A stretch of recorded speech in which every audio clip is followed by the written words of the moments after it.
o Reno, a grande artéria que alimenta o coração da Europa.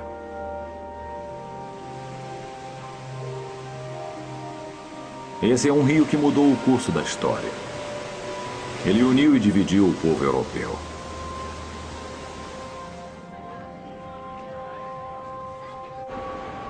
Por um lado, o Reno é uma rota vital de comércio, ligando países e culturas em seus 1.300 quilômetros de jornada da nascente até o mar. Por outro lado, é uma barreira entre nações, uma fronteira a ser cruzada. Através da história, o Reno conheceu batalhas sangrentas e ouviu o lamento da guerra.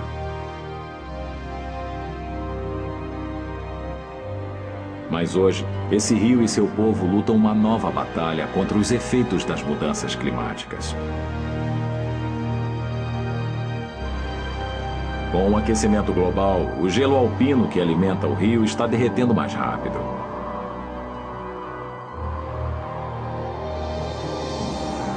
Em menos de um século, a nascente do Reno pode chegar a nada. As poderosas águas podem deixar de fluir. E as vidas das pessoas e dos países que partilham o Reno podem mudar para sempre.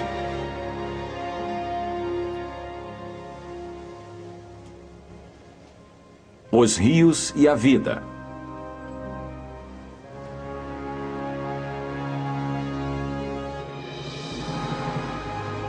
Reno.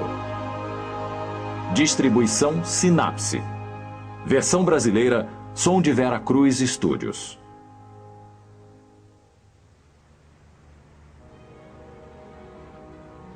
Holanda, Alemanha, França, Liechtenstein, Áustria e Suíça. 6 países tocam as margens do Reno. Mas em sua maior parte ele é um rio alemão.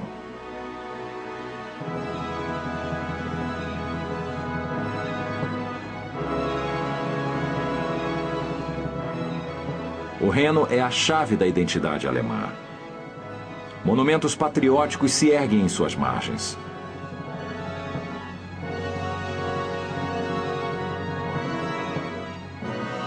No seu curso, o Reno passa por gargantas ricas em castelos, cheias de mitos e fantasias, e imortalizadas na música de Richard Wagner. Essas mesmas lendas, modificadas em nome do nacionalismo e do racismo, eram um tema ameaçador na violência pavorosa da Segunda Guerra Mundial.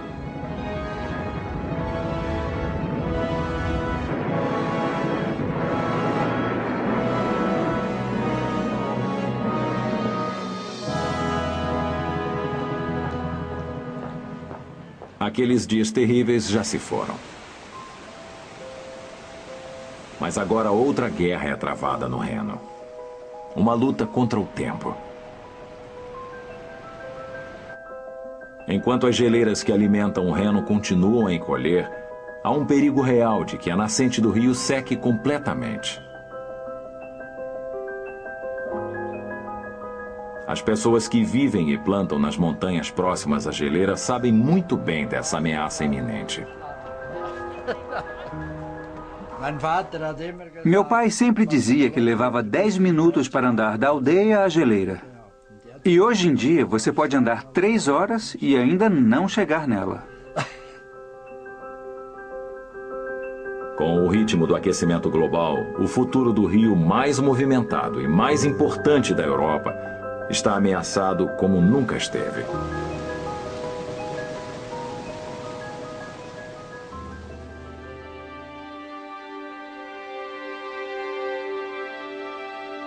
O Reno tem 2 nascentes glaciais nos Alpes suíços.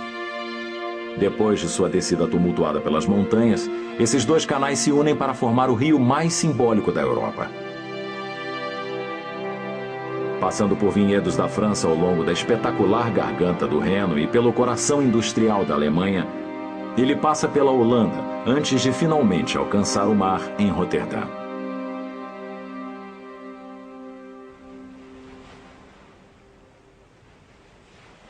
Se estendendo por mais de 40 quilômetros de margens, Roterdã é um dos portos mais movimentados da Terra. O delta do Reno é crucial para o sucesso econômico da Europa.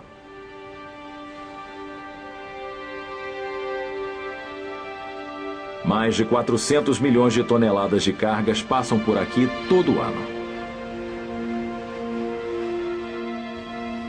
É aqui que o Reno segue para o Mar do Norte, onde grandes embarcações carregadas de mercadorias deixam a Europa e seguem para o resto do mundo.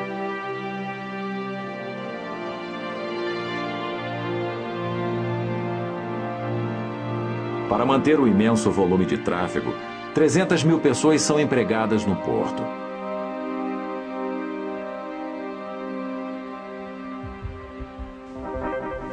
Praticamente tudo aqui é controlado por computador. Até os navios navegam por radar.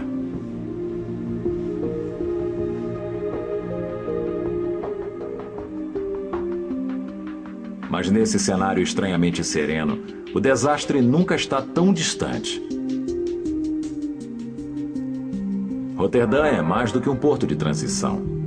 Ele é um complexo industrial e o mais importante polo petroquímico do mundo. Esse é um lugar muito volátil.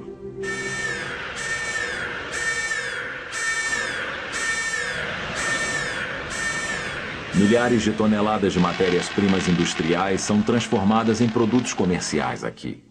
Com imensos containers de líquidos inflamáveis e explosivos químicos alinhados na margem do rio, o fogo está sempre por perto.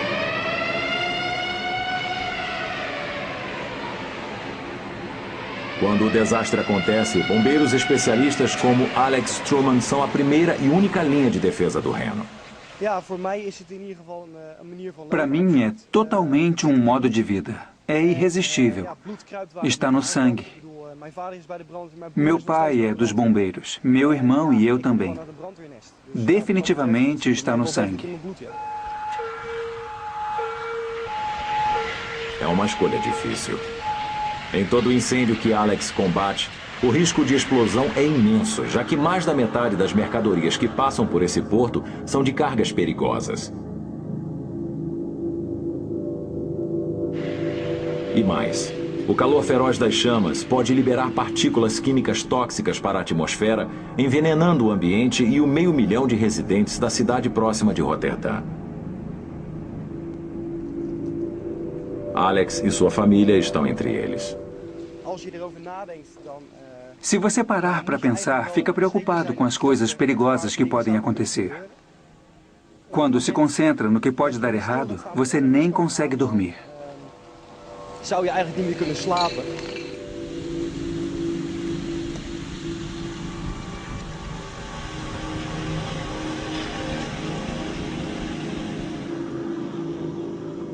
As habilidades de Alex são tão especializadas que empresas de toda a Europa enviam seus funcionários para aprender com sua equipe na área de treinamento de desastre do porto.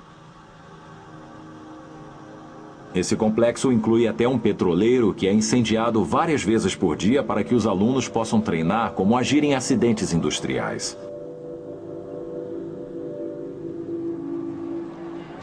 Mas o perigo em sua porta parece passar despercebido para a maioria das pessoas em Roterdã. Acho que muita gente vê o que acontece em volta, mas não para pensar no que pode dar errado. Elas nem sabem o que pode acontecer.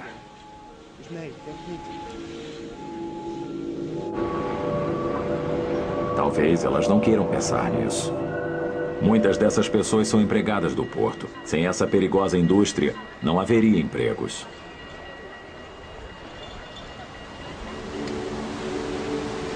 Mas o Reno sempre foi mais que um elemento vital da economia. Ele alimenta a cultura e a tradição. Antes de aprender a controlar o rio, pescadores falavam de mulheres, duendes e outras misteriosas criaturas que eles acreditavam viver debaixo das águas traiçoeiras.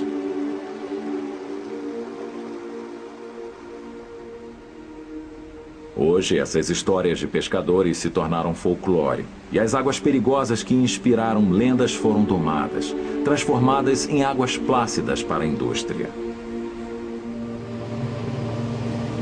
Mas foi essa indústria que quase matou a única forma de vida que os pescadores do Reno já conheceram. Um homem que ainda pesca nas águas é Wilken den Boer.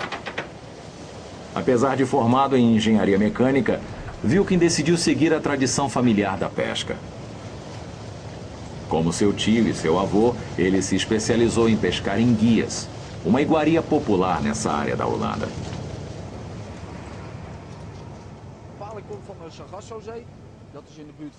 As enguias vêm do mar de Sargasso, próximo a Cuba.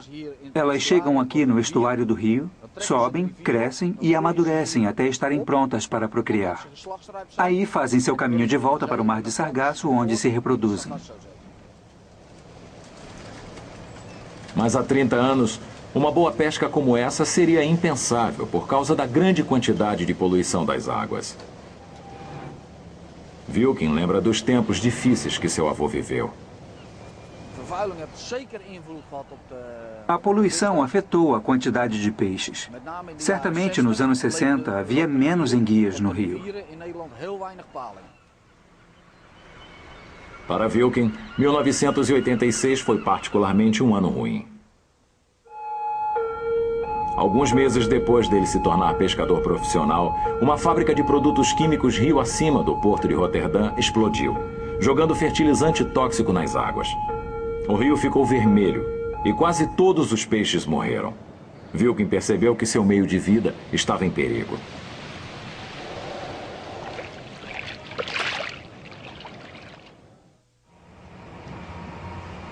Hoje, ele é um dos 6 pescadores que restaram no negócio entre os imensos petroleiros e navios de carga do porto de Roterdã.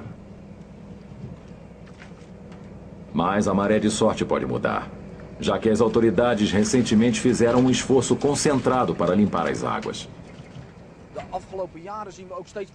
Nos últimos anos, vimos muito mais salmão. Eles tinham morrido devido à poluição. Nos anos 50 e 60, quase não pegávamos nenhum. Mas recentemente começamos a pegar de novo centenas por ano. Com o retorno dos peixes ao Reno, Wilken espera que um dia seus filhos se juntem a ele e continuem a tradição familiar.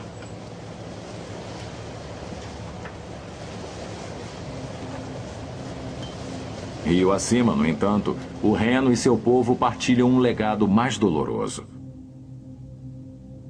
O do sofrimento, da tirania e da guerra.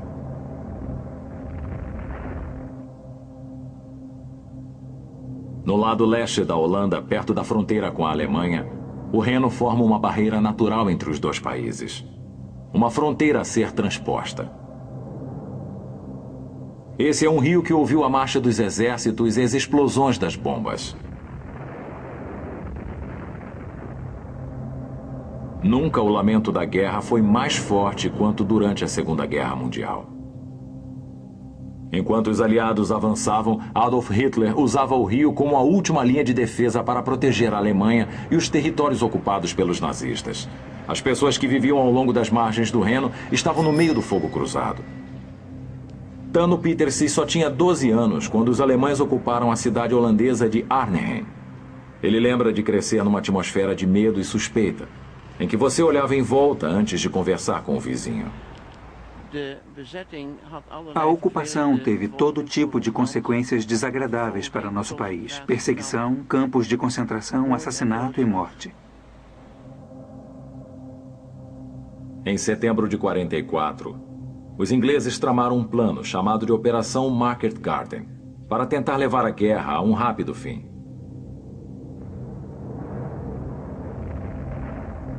Através da ação das forças aéreas em larga escala, os aliados esperavam ocupar várias pontes vitais, incluindo essa em Arnhem, permitindo que eles avançassem para o centro da Alemanha.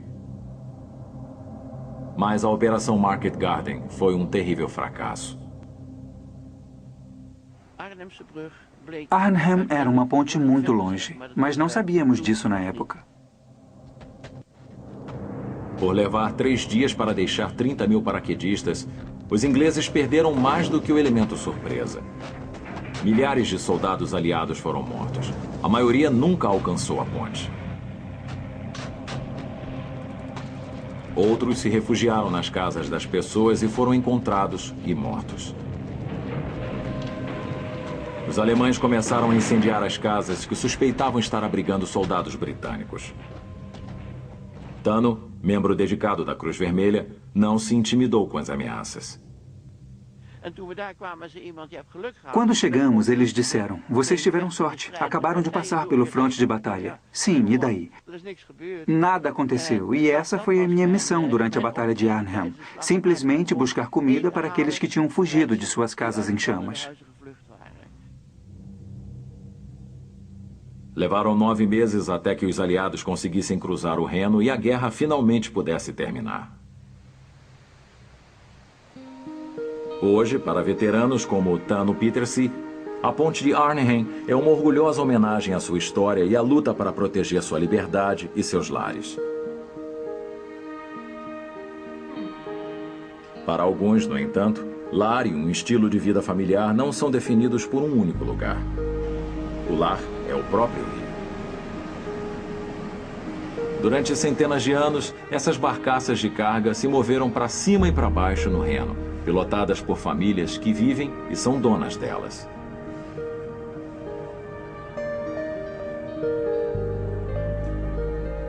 Herr Veldman e sua esposa são de famílias de donos de barcaças e ganham a vida transportando mercadorias pelo rio. Eles cresceram na água.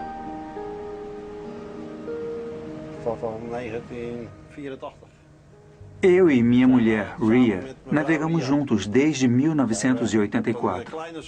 Começamos num barco menor de 700 toneladas. Depois disso, tivemos um barco de 1.500 toneladas. E temos esse há 5 anos, com 3.000 toneladas. Navegamos quase continuamente. 18 horas, 17, 16, dependendo de quanto tempo você tem e onde quer ir.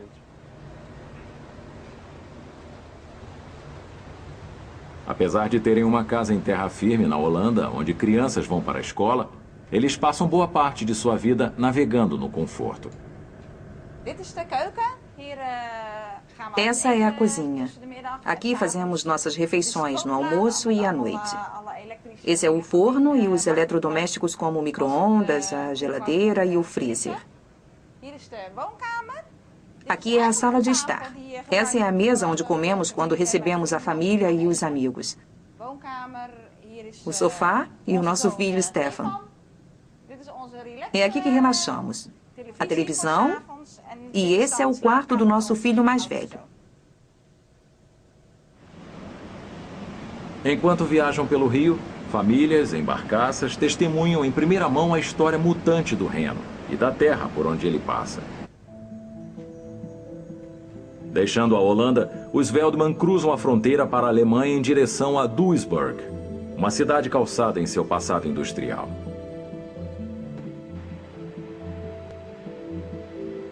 Estrategicamente posicionada na confluência entre o Reno e o rio Ruhr, foi aqui que as fartas camadas de carvão e minérios de ferro retirados dos vales dos rios se uniram para serem transformadas em aço. No século XIX, Duisburg era uma cidade crescente e o maior porto interno do mundo. Mais de 500 mil de pessoas eram empregadas aqui nas indústrias sujas e perigosas. O aço feito em Duisburg podia ser levado pelo rio e exportado diretamente pelo mar.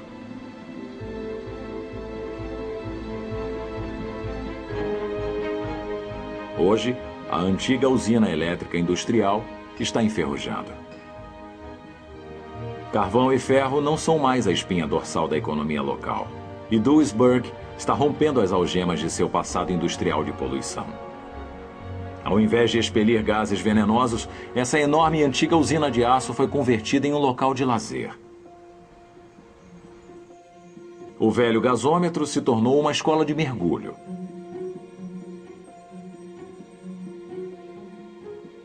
Nada mais é produzido em Duisburg, mas ela ainda é um centro próspero de comércio.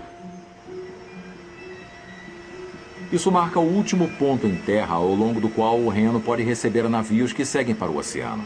Em Duisburg, navios grandes devem transferir suas mercadorias para barcos menores e vice-versa. É nessa transferência e troca de cargas que a cidade ganha dinheiro.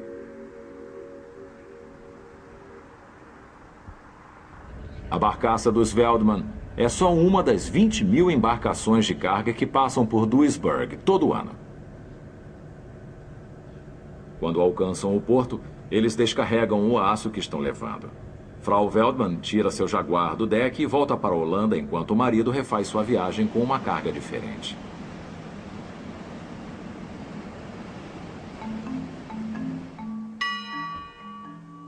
Em outros tempos, as pessoas consideravam a noção de comércio livre no Reno uma bobagem.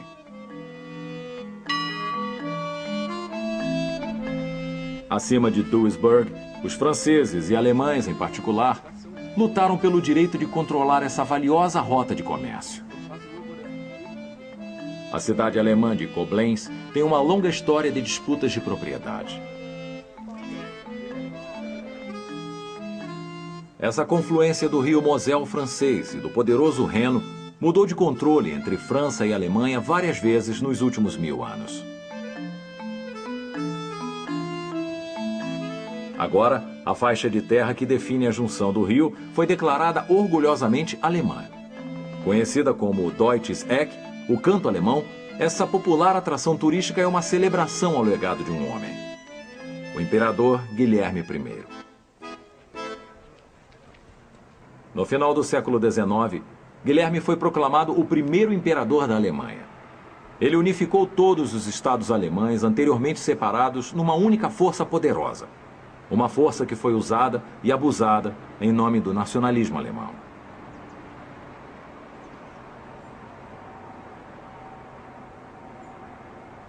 Hoje, a política da velha Europa é relegada ao passado.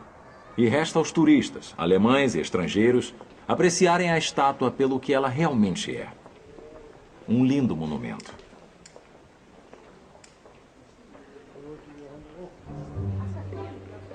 Mas o Deutsches Eck não é o fim do legado de Guilherme I na Alemanha e na Europa. Ele e seu governo foram importantes no antigo estreitamento do canal do Rio Reno. No início do século XIX, o rio era conhecido como o Reno Selvagem, com numerosos canais e centenas de ilhas. A constante mudança de volume das águas inundava aldeias e terras férteis valiosas. Então, como parte de um esquema para controlar o rio, Wilhelm e seu governo implementaram um rigoroso processo de estreitamento do rio.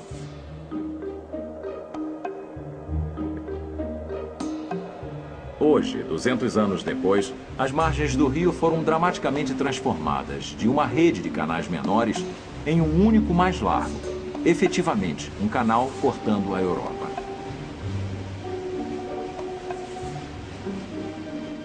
Esse rio mais profundo e mais largo permitiu que barcos do outro lado do continente se unissem e partilhassem mercadorias e culturas.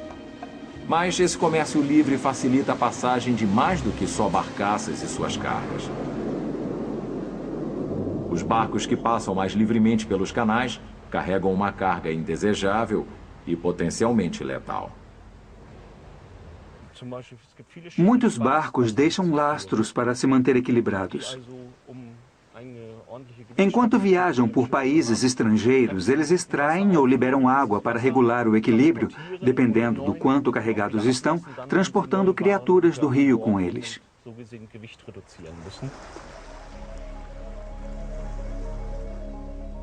Para o Dr. Stefan Niering, observar as criaturas que vivem em torno e dentro do Reno é um hobby. O que começou com uma fascinação de criança o levou a uma carreira de biólogo marinho. E o que ele encontra entre as pedras o preocupa. É muito interessante ver o que pode ser encontrado debaixo dessas pedras nas margens do Reno. Poucas criaturas vivem aqui. Vemos um pequeno camarão. Esse é um crustáceo que vem do Mar Negro pelo canal principal do Danúbio. É um predador e ele adora comer outros camarões que são nativos dessa região. E é por isso que ele é chamado de camarão assassino no meio científico.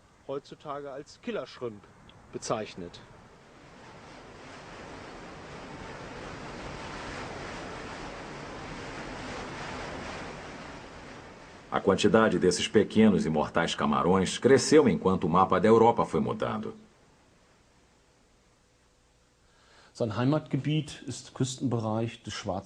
O seu lar natural é a região do Mar Negro. Mas nos anos 80, essa criatura viajou pelo Danúbio e foi encontrada na Alemanha pela primeira vez em 1991. Achamos que isso aconteceu porque o leste europeu se abriu para o oeste. E isso levou a um aumento no movimento da navegação no Danúbio.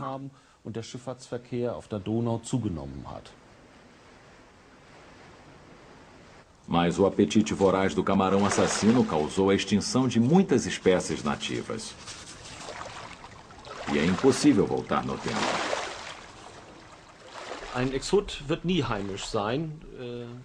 Criaturas estranhas e exóticas nunca se tornam nativas. Elas sempre são consideradas exóticas e são uma ameaça às plantas e à vida selvagem local.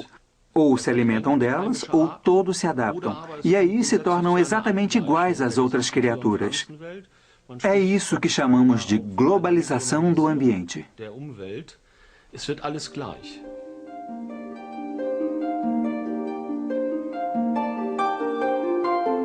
Mais acima do rio, o Reno recebe um tipo diferente de viajante estrangeiro.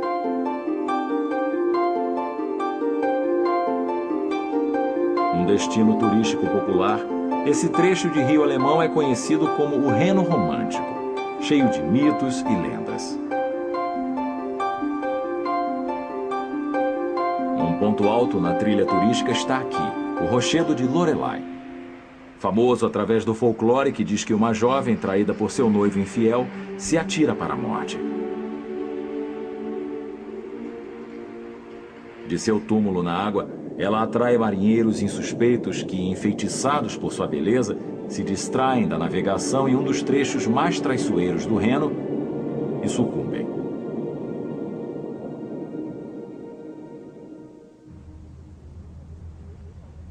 A história da donzela do Reno reflete uma verdade histórica. Aqui, o Reno sempre foi um trecho difícil de ser navegado. As rochas ficam próximas à superfície e as correntes puxam os barcos mais leves para as águas perigosas.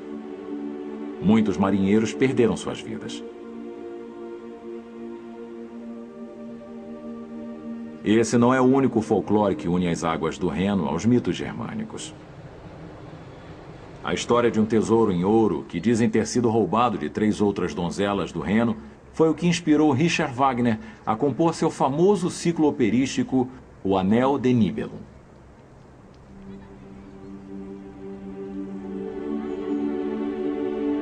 A beleza legendária da donzela do Reno se tornou marca registrada do ideal ariano de uma raça loura de olhos azuis. Um ideal usado como ferramenta de propaganda para o regime brutal de Hitler e para as terríveis perseguições praticadas em nome de uma pureza racial.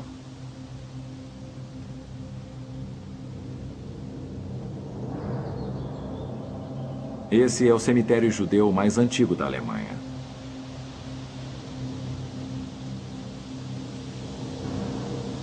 Todos os túmulos aqui datam de antes da Segunda Guerra Mundial. E todos eles contam a história de uma comunidade grande e bem-sucedida. Essa é Heiliger Sands, na cidade de Worms.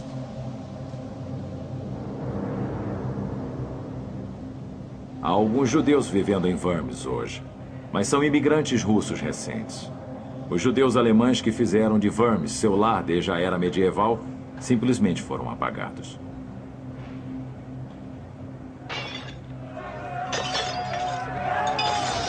Em 9 de novembro de 1938, os nazistas iniciaram uma onda de violência contra os judeus alemães. No espaço de algumas horas, milhares de sinagogas, negócios e lares judeus foram destruídos. Isso era chamado friamente de Kristallnacht.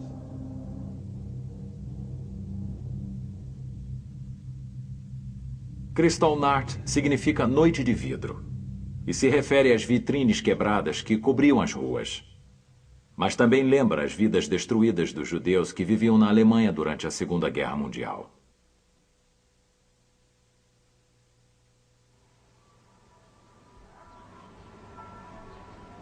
Mais de 70 anos depois, gente de todas as crenças e culturas vivem e trabalham nas ruas de Worms. Nessas antigas vielas ecoam o som da nova vida. Há um multiculturalismo refletido nas comunidades do Reno, desde que pessoas de diversas nações foram convidadas a trabalhar na Alemanha durante a reconstrução pós-guerra. O maior grupo de residentes estrangeiros veio da Turquia. Hasan Özdemir é um escritor e poeta turco que chegou na Alemanha aos 16 anos e nunca mais saiu.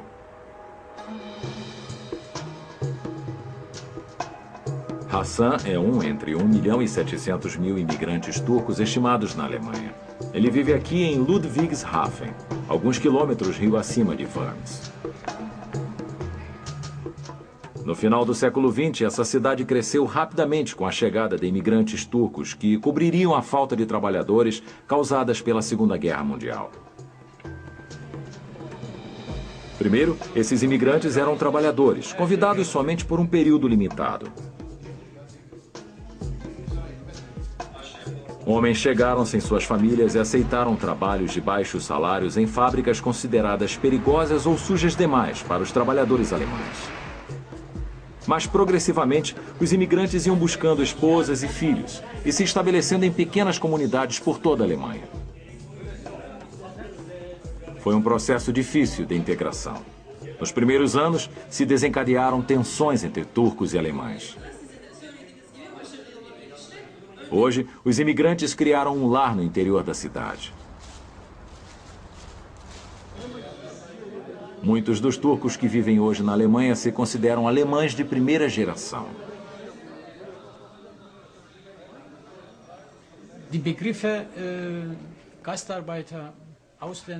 O termo Gastarbeiter, estrangeiro, é um termo que eu rejeito completamente. Você não deve mais chamá-los de imigrantes, porque agora eles são grande parte da sociedade aqui. Não podemos imaginar uma Alemanha sem os imigrantes. A Alemanha mudou completamente. E há uma nova geração crescendo aqui que assumiu a responsabilidade por esse país e, por causa disso, devem ser chamados de alemães. E quando você fala em estrangeiros, deve considerar os alemães também como estrangeiros, porque eles não conhecem mais a verdadeira Alemanha. Sollte man auch die Deutschen als Ausländer bezeichnen, weil sie Deutschland nicht mehr kennen.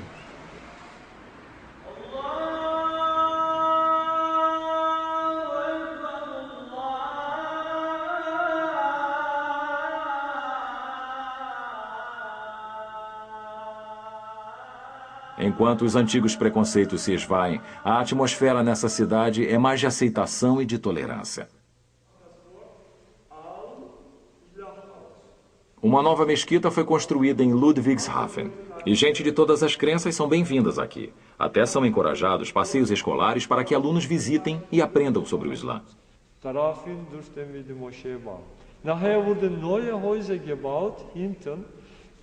É uma abertura que encorajou Hasan a abraçar seu novo estilo de vida. Agora, esse poeta turco, inspirado por um rio, escreve todo o seu trabalho em alemão. O Reno é um elemento muito importante para mim no sentido literário.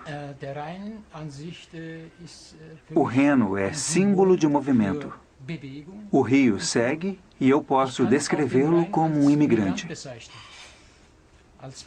O rio separa os países passando entre os povos enquanto atravessa cidades e etc. O rio está numa jornada contínua. E, enquanto muda seu fluxo, ele reúne força e cada vez vai mais rápido.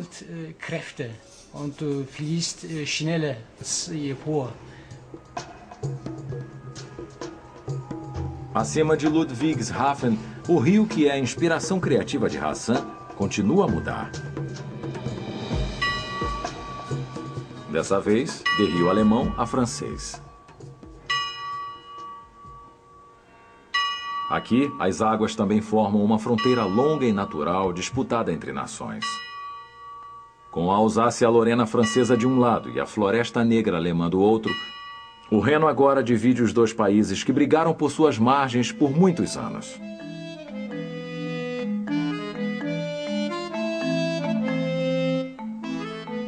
As comunidades nessa região tiveram que encarar as consequências. Originalmente cidadãos franceses, o povo da Alsácia se tornou prussiano depois da Guerra Franco-Prussiana do século XIX. 50 anos depois da Primeira Guerra Mundial, ele se tornou francês de novo. A família de Jean Rugel faz vinho em Riquewihr, na região da Alsácia, há quase 400 anos. E eles sentiram pessoalmente a dureza de duas nações lutando por sua lealdade.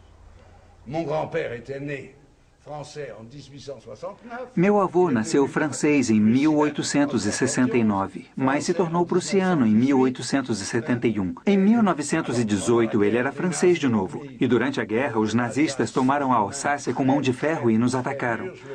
Então, tivemos que nos tornar apoiadores de Hitler. Não de verdade, mas na aparência. Meu avô morreu francês de novo em 1950. Parece bem estranha toda essa mudança de nacionalidade, mas foi um grande drama familiar na época. Estávamos sempre no exército errado, sempre do lado que perde. Quando você põe os alsácios num exército, é ele que vai perder. E depois disso, voltamos aos vencedores de novo. É uma história complicada, mas, pelo menos, ela nos tornou europeus verdadeiros.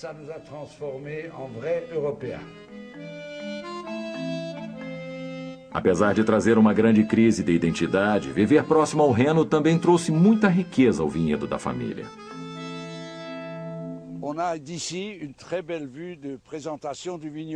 Daqui temos uma grande vista dos vinhedos da Alsácia. À direita, o Vogue, a planície do Reno e o rio um pouco mais adiante, não muito perto. Seria perigoso. E depois tem a Floresta Negra. E, do ponto de vista do rio, é o ponto mais ao sul dele, em que a água vai para o norte. Então, é o lugar ideal para negócios de exportação de vinho.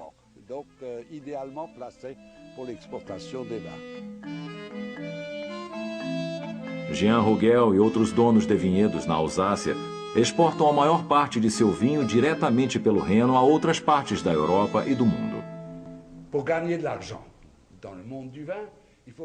Para ganhar dinheiro com vinhos, você precisa vender o produto a pessoas que têm dinheiro, mas não têm seu vinho. E para nós, essas pessoas estão no norte da Europa. Por causa do Reno, podemos partilhar nosso vinho com pessoas das terras mais baixas. Se deixar cair uma rolha no rio aqui, ela chega ao fim de sua jornada em Roterdã. Apesar de ter que mudar de nacionalidade várias vezes, a família de Jean Rugel sobreviveu como vinicultora contra todas as dificuldades. Mas seu futuro depende da sobrevivência do Reno. E o rio está sob ameaça.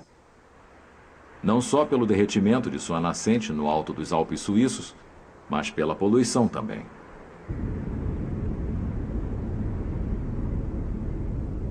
Mais acima do rio, o Reno cruza a fronteira de um quarto país. A Suíça, que também é lar das nascentes gêmeas do Reno, os rios Vorderrhein e Hinterrhein. Por ser um país que não se liga ao mar, o rio é o centro do sucesso da economia suíça. Marcando esse ponto onde o Reno entra na Suíça, está a cidade suíço-germânica de Basileia, um rico centro de comércio estabelecido nos lucros de indústrias químicas e farmacêuticas especializadas. Mas para o Rio e o povo de Basileia, o sucesso tem um preço.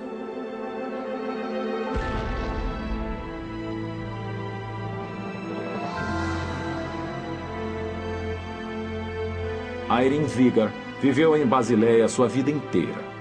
1986 é um ano que ela lembra claramente. Foi nesse ano que o fogo engoliu uma fábrica à beira do rio, causando um vazamento químico desastroso que deixou o Reno vermelho. Rio abaixo, até Roterdã, a poluição levada pelas águas matou a vida selvagem e devastou a indústria de pesca do Reno. Em Basileia, onde tudo começou, o veneno também ficou no ar. Eu lembro bem. No meio da noite ouvimos as sirenes e mandaram que fechássemos as janelas. Havia um cheiro no ar. Era como ovo podre. Isso foi o começo da poluição que durou anos, até a água e o ar estarem limpos de novo.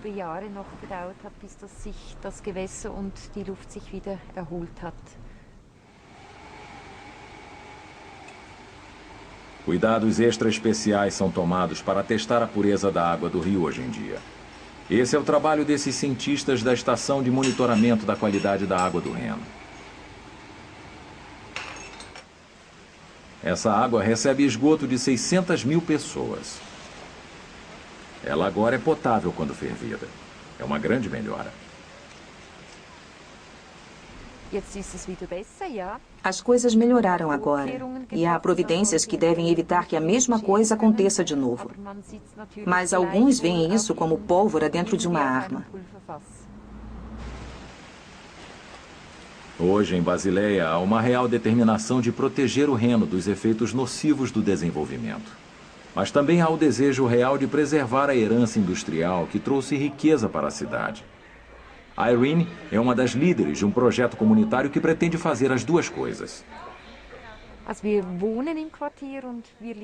Vivemos na área e amamos as antigas fábricas e decidimos tentar criar um ponto de encontro cultural para a comunidade.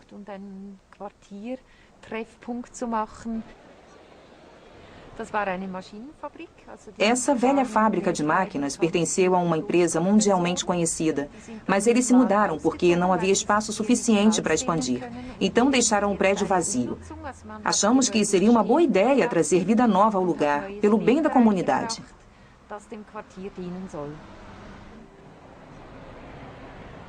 Com uma livraria, um restaurante e até uma escola de circo, agora esse é um lugar de toda a comunidade.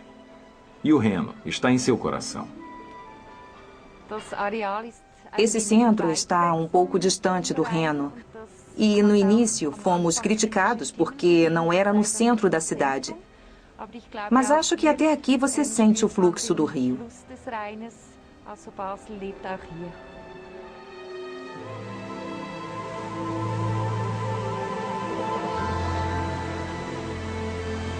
Da nascente ao mar, o Reno e suas águas poderosas moldam as vidas de todos que vivem nas suas margens.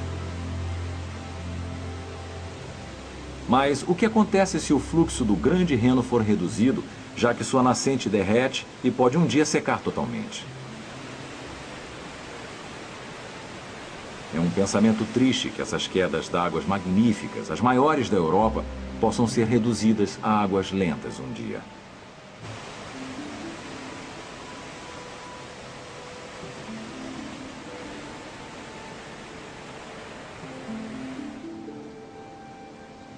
Aproximadamente 700 metros cúbicos de água descem por essas rochas a cada segundo, dependendo da época do ano. No verão, a nascente glacial do Reno derrete mais rápido, então a água flui com mais força. Mas, com as mudanças climáticas, as estações se confundem umas com as outras, e o gelo derrete o ano todo. Se o mundo continuar a aquecer, a geleira vai desaparecer um dia e o grande Reno pode se tornar nada além de um regato. Tudo no rio vai mudar. Sua presença física e seu papel vital nas vidas de indivíduos e países. A viagem às nascentes gêmeas do Reno sobe para uma das paisagens mais dramáticas e espetaculares do continente. Rochas íngremes alinhadas dos dois lados desse vale estreito, onde o Reno não é mais uma rota navegável. Esse é o Rio Nauta, também conhecido como o Grand Canyon do Reno, e leva à segunda nascente do rio.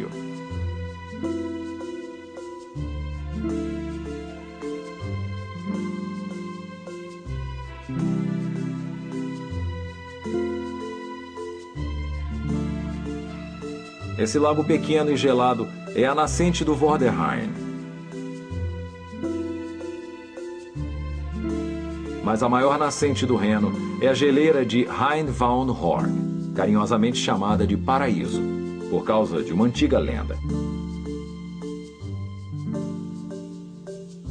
É aqui que a ameaça ao rio fica bastante clara.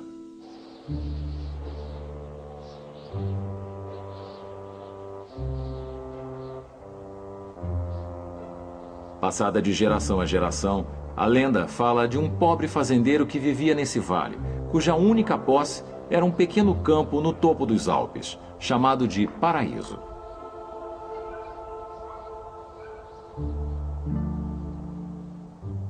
Um vizinho ganancioso roubou suas terras, mas a mãe natureza jogou seu encanto e, de manhã, o campo estava coberto por uma grossa camada de gelo, formando a geleira de Rheinwaldhorn e a nascente do Reno.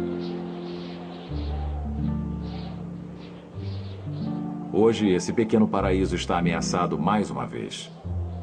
A geleira perdeu 1/4 de seu volume em apenas 25 anos.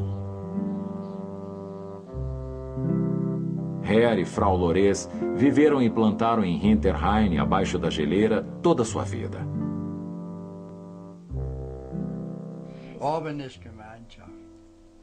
O topo da montanha é uma terra comum. Todos são donos dos Alpes.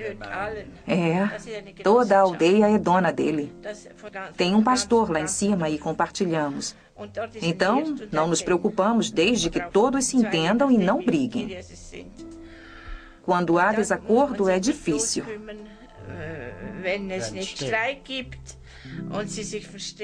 E todos precisam negociar.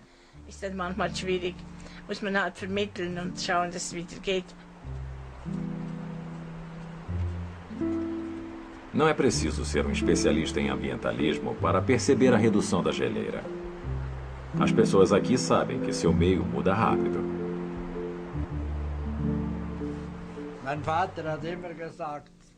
Meu pai sempre dizia que levava 10 minutos para andar da aldeia à geleira. E hoje em dia, você pode andar 3 horas e ainda não chegou nela.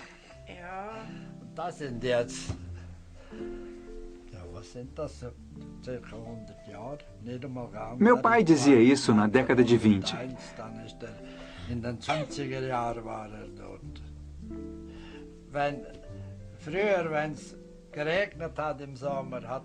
Antes, quando chovia, ficava tudo na montanha, mas agora vai descendo tudo e há perigo de uma avalanche.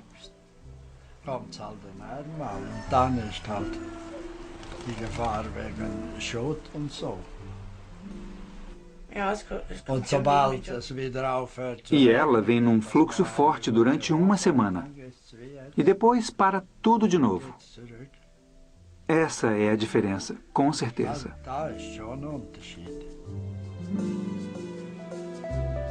E se a geleira descongelar completamente, os efeitos podem ser terríveis.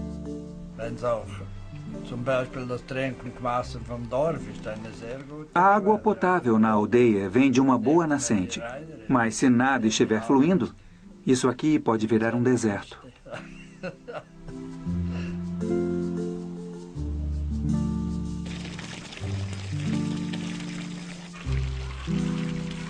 Enquanto o derretimento da geleira continua, o Reno e as vidas de todos aqueles que dependem dele estão em perigo. Se a nascente do rio secar, o que será dos fazendeiros e dos pescadores? Dos países e de suas fronteiras? Das comunidades e de sua cultura?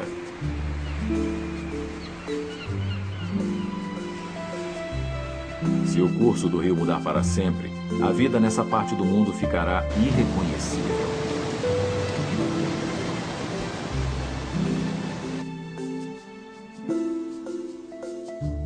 O Reno é um rio de estonteante beleza e de grande importância histórica. Essas águas impulsionam a economia da Europa. Desde os tempos imemoriais, o rio serve a muitas terras e povos, desde aqueles que vivem perto até aqueles que vivem a milhares de quilômetros. As pessoas lutaram para serem donas do Reno e das terras em suas margens. Talvez tenha chegado a hora dessas pessoas se unirem para salvar o rio e lutarem lado a lado por seu futuro.